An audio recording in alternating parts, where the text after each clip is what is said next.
Excuse me. How long you been in pilot? What's up? How long you been in pilot? 10 years. Okay. I this might be a stupid question, but people keep asking Is it me. going on TikTok? No, not on TikTok. I can't- Is the Earth flat? No, I'm not going to answer that. You're not going to answer that? Yeah, that just came off a 7-hour plane. I'm not going to answer. So it is flat. Not going to answer. Okay, that's interesting, man. So you know how people talk about the conspiracies pertaining to the moon landing?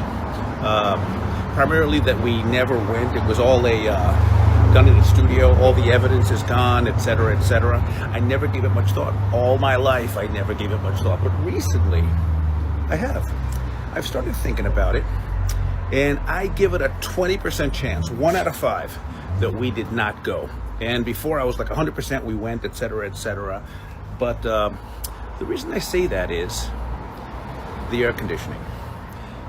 It's the air conditioning. It's not that NASA did the entire mission with calculator-powered computers, like antique calculators.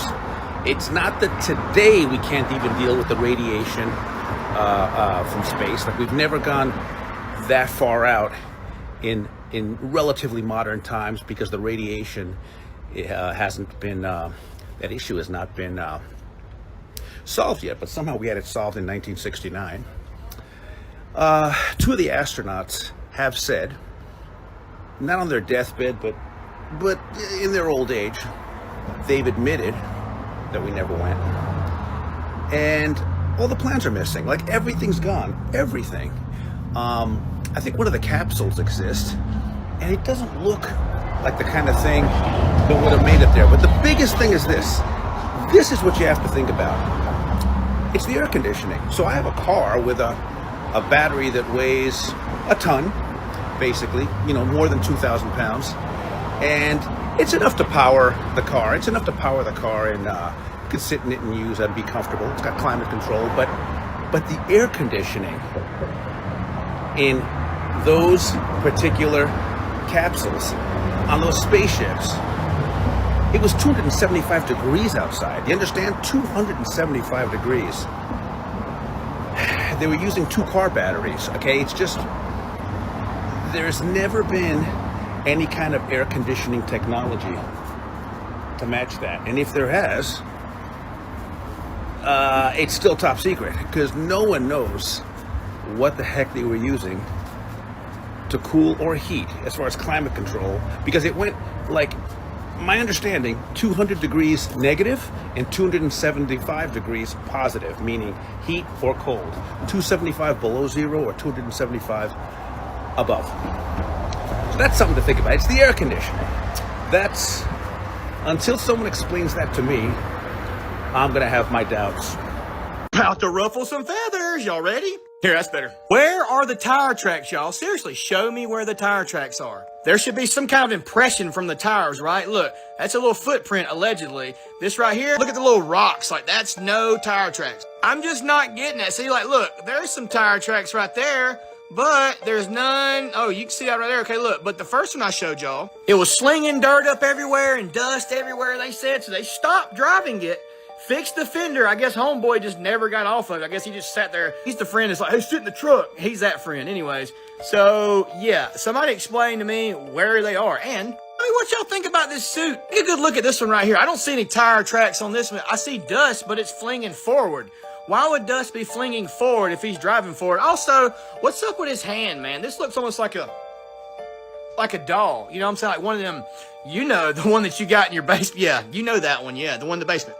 They're absolutely zero. Zilch, nada, Have a good day. This is how the Bible describes the cosmology of the earth, and I'm about to prove it to you. The word firmament comes from the Hebrew word rakia, meaning expanse or spread out. When the Hebrew scholars translated the Hebrew into Greek, they used the word stereoma. The word stereoma means firm or solid, like a physical structure, as it's talking about the dome over the earth. Isaiah 40:22 says, "It is he that sitteth upon the circle of the earth, and the inhabitants thereof are as grasshoppers, that stretcheth out the heavens as a curtain, and spreadeth them out as a tent to dwell in." What does a tent look like? This is what a tent would look like in biblical times. It's the same as modern day times. In Genesis, it says it took 1 full day to create the firmament. So if you were to just throw the firmament into the nothingness of space, you're basically saying the firmament means nothing, which is not true, because David in Psalm says the firmament declares the Most High's glory and handiwork. So you can't say the firmament is nothing. Psalm 19:1 says the heavens declare the glory of Elohim, and the firmament showeth his handiwork. So you can't say the firmament is just nothing. Job 37:18 says, can thou with him spread out the sky, which is strong as molten glass? Molten glass is strong. It's a hard surface. It's talking about the firmament. Hi guys, I just wanted to make a video quickly just disproving all of modern science. It's really simple. If you're a Christian, you're familiar with this book, the Holy Bible that God wrote. And I'm going to read just the first few verses of Genesis. In the beginning, God created the heaven and the earth. I mean, we really could stop just reading there, and that disproves it, but we can keep going. And the earth was without form and void, and darkness was upon the face of the deep. Kind of sounds like water. And the Spirit of God moved upon the face of the waters. Oh, it is water. And God said, let there be light, and there was light. No sun, just light. And God saw the light, that it was good. And God divided the light from the darkness. And God called the light day, and the darkness he called night. And the evening and the morning were the first day. And God said, let there be a firmament in the midst of the waters, and let it divide the waters from the waters. And God made the firmament and divided the waters which were under the firmament from the waters which were above the firmament, and it was so. Kind of sounds like a snow globe with water all around it. And God called the firmament heaven, and the evening and the morning were the second day. I mean, I could keep reading, but that's already just completely destroyed every single lie that modern science has come up with. So if you believe the Bible, you don't need to research anything. Just, it's all there. He put it in his word, in literally the first, 8 verses. So, yeah, don't be confused. Just read the Bible. Whilst the world is still reeling from the shocking death of Charlie Kirk and the strange numerology surrounding it, I want to remind you all that this isn't the first time that the masses have been played by a script. In fact, one of the biggest deceptions ever staged happened nearly 40 years ago, and it was broadcast live to millions of people. Now, of course, you remember the 1986 Challenger disaster, don't you? We were told where 7 astronauts died right before our eyes. But what if I told you, not only did they survive, but they're still alive today? Okay, so let's go through this one by one. The first person to die in this disaster was Francis Richard Scobie, the Challenger commander, supposedly perished. Yet, look here. This is Francis Scobie, a CEO of a company with the same face, same smile. Yet decades later, he is alive and well. Next to unfortunately die in this disaster, we've got Michael J. Smith, a NASA astronaut, you know. But decades later, we have got Michael J. Smith, a professor from the University of Wisconsin. No attempt to even hide it. He has literally got the same age, the same look. You know, this is not a coincidence. It's more than likely a cover-up. Next up, we've got Ronald McNair. This guy was said to be a hero who also died in the '86 disaster. And here is his twin brother, Carl McNair, who looks literally identical. But the records blur the lines between them. But there's no explanation for this. There is just once again another human that looks exactly like the guy who died in the disaster. I mean, I think you're getting the gist by now, aren't you? This is the main man himself, Ellison Anazaki, the first ever Asian American astronaut, supposedly gone forever. Yet a man named Claude Anazaki, his brother, exists with the exact same features, down to the smile, to the resemblance, which is undeniable. Okay, so now we have got Judith Resnick, sorry. America's second woman ever in space. We were told that she died at the age of 36, but here stands a professor called Judith Resnick of Yale Law. Alive, teaching, same voice, same face. Are we seriously meant to believe that this is just another coincidence? And finally, we have got Krista McAuliffe, the teacher who was supposed to inspire children going to space, said to have died before millions of students were watching her live. Yet decades later, we find a person called Sharon A. McAuliffe, the same woman, just older, still teaching, little bit more weight on her, but she is once again still alive. So yeah, beautiful people, just remember that the deception runs very deep in this matrix that we live in. And if NASA have lied about the Challenger, what else have they lied about? Space, the moon landings, the very shape of our world. But one thing is clear to me, that this isn't just history. It's a wake-up call. The world is not what we've been told. Are we about to be told that we're going to be invaded by aliens? Because I sort of feel like that's where things are headed. So there was a UAP congressional hearing yesterday, and they released new footage and new evidence. Now, this isn't the first hearing they've had. This has been going on for a while, but it hasn't been taken seriously. It hasn't caught on to mainstream narratives yet, but I think it's about to. And I think that they're gearing up for that with 3i Atlas. The whole 3i Atlas story was very fringe when it first came out, and now we're starting to hear it more in mainstream circles. It was discovered July 1st, but it didn't start picking up steam with the general public until well into August. And I feel like this narrative is just getting kind of pushed further and further, and they want to see how far it goes. Now, I don't know if it's true or not. It could be PBB, it could be true, it could be interdimensional beings, it could be a holy war, who knows what it is, right? But I feel like we're approaching the point where the country of the United States is going to be told that such things exist and they're coming, or they're already here. And inevitably, when enough people believe the message, it's going to cause panic. And with that panic can cause all sorts of responses. But naturally, people who are more inclined to be violent or start riots will probably lean into that. And so I think that the government knows this and they're anticipating that. And so they're setting up shop to prepare for that. And perhaps maybe that's even what these data centers are, because guys, these data centers are huge and they don't look they look like concentration camps.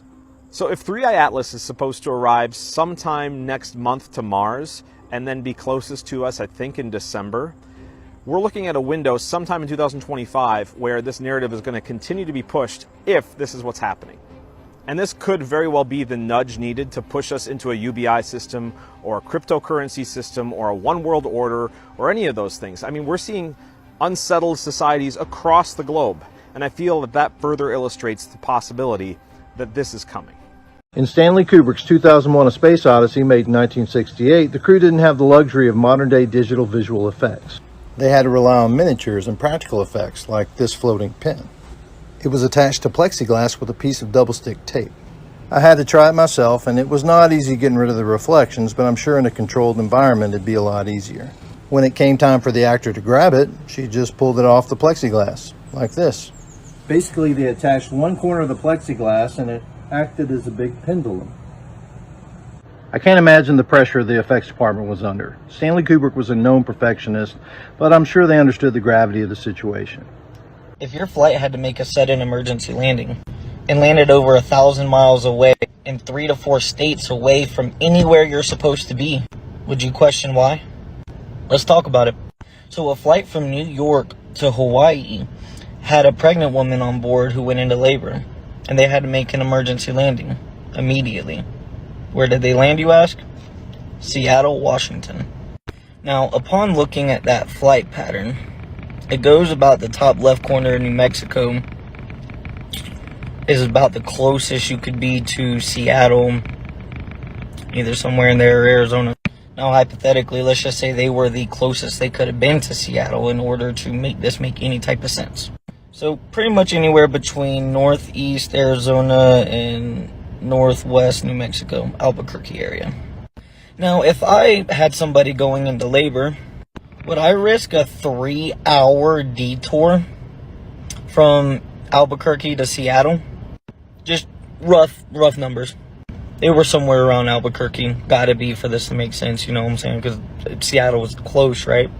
Seattle is nowhere near the flight path that they should have been taking to Hawaii. Unless you happen to have a flat earth map somewhere handy. Oh, now it's making a lot more sense. Oh, would you looky there? That's crazy. Now I see why they would stop in Seattle. Yeah, I know what you're thinking. This is just one occurrence, right? One flight doesn't mean anything. How about the emergency landing that happened on a flight between Dallas and Beijing where they landed in Calgary? That doesn't make much sense, does it? Oh shit, that does make sense. What do you know? Okay, two flights. That don't mean nothing. What about the flight from London to Pakistan where they made an emergency landing in Moscow? Why would you risk flying over all that land in all them countries in the event of an emergency? Oh, okay, it wasn't risky at all. It's actually right. Okay. No, that makes total sense as to why they would land in Moscow. Or what about the flight from Chicago to Doha, or however you pronounce it? They also had an emergency landing in Moscow. Odd. Oh, okay, not so odd now. Not so odd now. That makes perfect sense. I can see that. Not even just emergency landings. What about Auckland to Peru?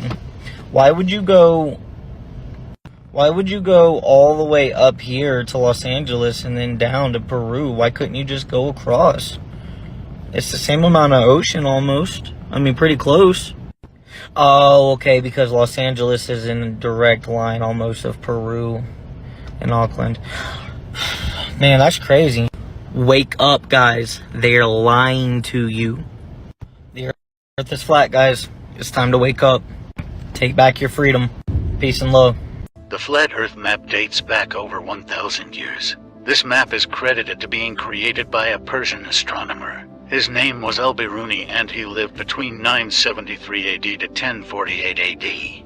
It's the official map of the United Nations and also the United States Geological Survey. It used to be present in many places before the creation of NASA and the Antarctic Treaty in 1959. Here you see it with Admiral Byrd.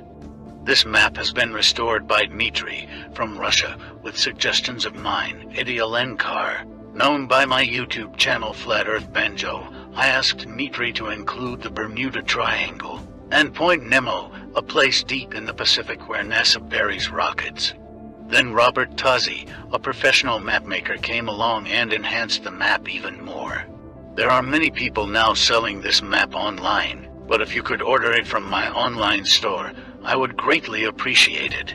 Visit my online store now and order one of the items. I humbly thank you.